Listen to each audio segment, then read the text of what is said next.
Living under the threat of the Norskans all the time, it does something to the Nordlanders. They're half Norskan themselves. The Grand Barony of Nordland is a major and late founding imperial province that lies directly within the northern shores of the Empire of Man. The lands of Nordland did not truly exist during the founding of the Empire, for the Teutones of both Nordland and Westerland refused Emperor Sigmar's invitation to his empire. It wasn't until the late 4th century that the Teutones were finally subjugated and forced into the empire as a new province by Emperor Sigismund II. Since its incorporation as a province, Nordland is famous for housing the Imperial Navy and its heavily tolled coastal roads, which provide both safe passage for rich merchants heading towards the city of Marienburg and the main source of income that funds its economy. Many sea fortresses and watchtowers line the coast of Nordland, as raiders from across the Sea of Claws are all too common and can't be ignored without dire consequences. The state troops of Nordland, including the Nordland Marines, wear the distinctive blue and yellow uniforms of their province.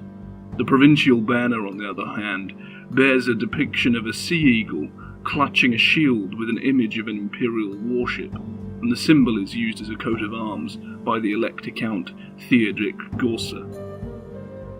Traditionally, the Elector Count of Nordland is also the Prince of Marienburg as well, and this has been a point of contention since the city was ceded from the Empire in 2429 IC. Other often seen emblems include the Imperial Cross, various ships, anchor or fish symbols, and the 5-pointed crown of the sea god Manan. What kind of ruler is he that controls half of his province? In lore, the length of Nordland's territories extend from the Ostland border all the way to the edge of the wasteland, and north from the Great North Road to the shores of the Sea of Claws. The Elector Counts of Nordland have accumulated an impressive collection of titles and claims over the millennia, which, if enforced, would make them rulers of the entire northern portions of the Empire.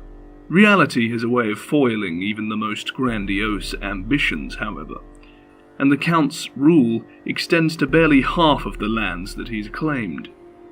2 great forests blanket the Nordland coast, leaving humans to exist in pockets carved out of the solid woodlands and among the barren shorelines.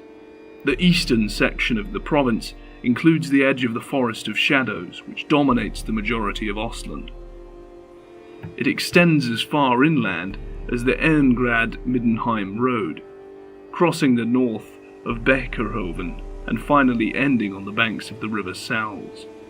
The Forest of Shadows has a dark and dreaded reputation in Ostland, and that reputation is carried over to the people of Nordland. Predatory giant spiders are known to lurk deep in the forest, while beastmen and chaos mutants have been seen in increasing numbers since the Great War had begun. Lumbering parties rarely travel far into the woods anymore, unless accompanied by a regiment of armed soldiers. The increase in danger has led to a fall in timber harvest, hurting the local economy and leading to rumblings that the Count is not doing his job. West of Salzenmund and the Silver Hills lies the Lorehammer forest, which stretches west to the borders of the wasteland. Technically a part of the Count's domain, the Lorehammer is in truth a wholly independent realm. Its rulers are the reclusive wood elves of Lorehammer, the descendants of the High Elves who chose not to leave the Old World at the end of the war with the Dwarfs. By agreements with the Elector Count of Nordland, the Elves would allow Imperials to settle the area between the rivers Salz and Dempst, which enter the Sea of Claws at Hagendorf. The agreement strictly limits numbers, however, and the Elves must approve before any new settlements are made. This they have been loath to do, placing restrictions on what the settlements may harvest from the forest.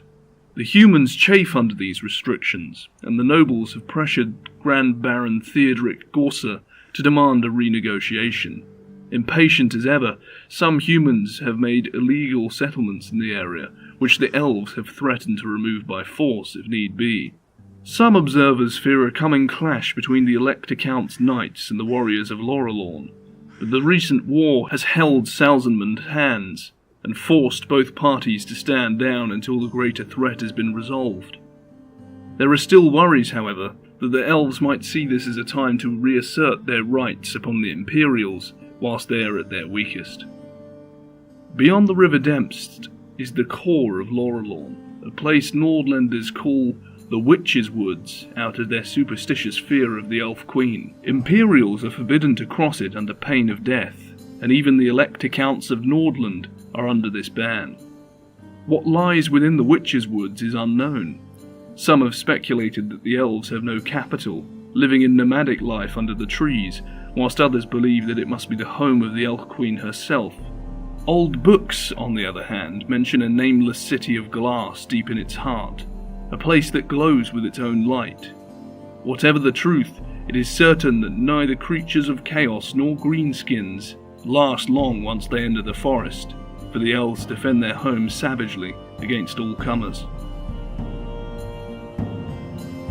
The coast of Norland is an often desolate place, where a hard people eke out a living from the sea.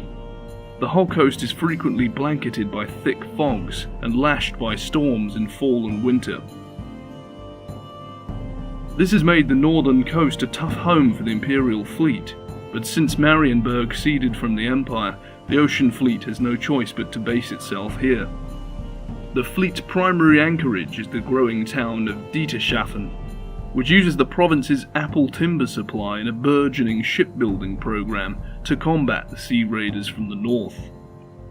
From the westernmost settlements at Hagendorf, east to the Neusses Ermsrank, the shore comprises sandy lowlands, often interrupted by marsh and bog.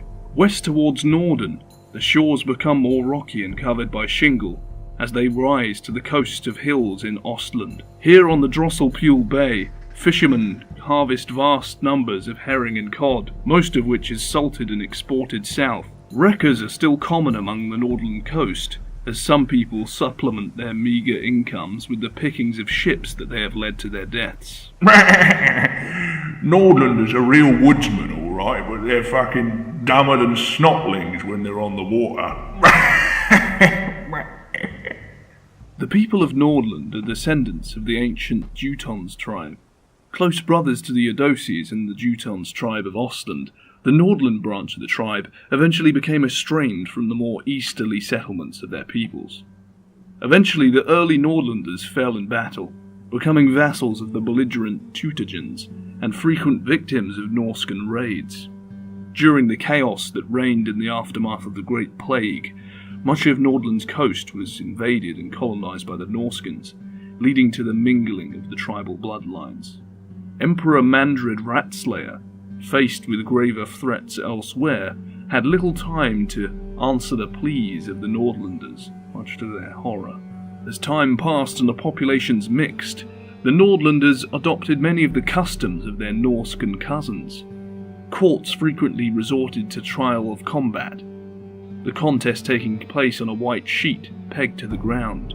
The first person to stain the sheet red with his blood is declared the loser and the guilty party. Older houses often have runes carved onto their doors and window frames for luck and spiritual protection, and along the coast, the longhouse style is still common. At feasts and gatherings, Norscan bragging contests have evolved into a more genteel storytelling event, where each speaker tries to outdo the last. So great is the Nordlanders' love of stories that they have become famous around the Empire as great storytellers. The folk of this province are said to be among the loudest and frankest of all the Empire. They seem to lack any subtlety, tact, or common sense. Several local legends involve heroes who blurt the truth out at vital moments, thus saving the day.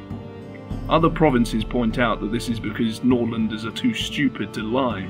At their best, Nordlanders are solid, straightforward and honest folk, looking down upon, while lacking the guile of, the mealy-mouthed words of politicians, poets and soft Reichlanders. At their worst, Nordlanders are brutish, uncouth, thoughtless speakers. Even the merchants of Nordland have a blunt approach, though they seem to be fine with double dealings. Indeed, they have found that shouting the final price has a profound effect on merchants used to the subtleties of barter and negotiation. Many provinces point out that this is because of their mongrel, Teutone, Teutagen, and Norscan bloodlines. This mixed heritage has been a source of Nordlanders' shame for many generations. Modern Imperials look on Norskans with a mixture of admiration and fear, seeing them both as powerful warriors and wild, uncivilized barbarians, not to be trusted around one's daughters or sheep. A popular Imperial saying runs, "Character is in the blood," meaning that ancestry defines character. Thus the Nordlanders are often regarded as Not quite like us. rougher and more uncouth, even more so than the wild and hairy Middenlanders.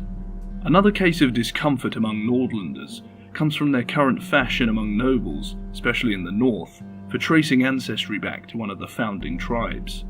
The purer the background, the higher one's status climbs, and the summit is the tracing of a lineage back to one of the founding chiefs. Alone amongst the provinces, the Nordlanders' ancestors were conquered by outsiders, which is a source of embarrassment for status-conscious nobles, particularly when dealing with arrogant Middenlanders and Sturlander bumpkins. To compensate, most Nordlanders are more vocally and demonstratively loyal to the Empire and the cult of Ulrich than almost anyone else in the Empire. Their efforts ring hollow to some, while others see them as examples of duty and patriotism. Whatever the motive, there is no doubting their bravery in battle. When in an army with troops from other provinces, Nordlanders are rash in their desire to close with the enemy. At the Battle of Froht in 2421 IC, the Nordland pikes were so anxious to come to grips with the forces of chaos that they charged before an order was given, leaving them to be isolated on the battlefield and their own army's flank exposed. Since then, Imperial generals have been quietly advised to treat the Nordlanders as you would a hound on a leash, to keep them under control. Renowned hunters and foresters, the Nordlanders' woodland skills are so strong that even Hochlanders and the folk of Talabek will grudgingly admit that they are not too bad. Certainly Nordlanders are close to the land.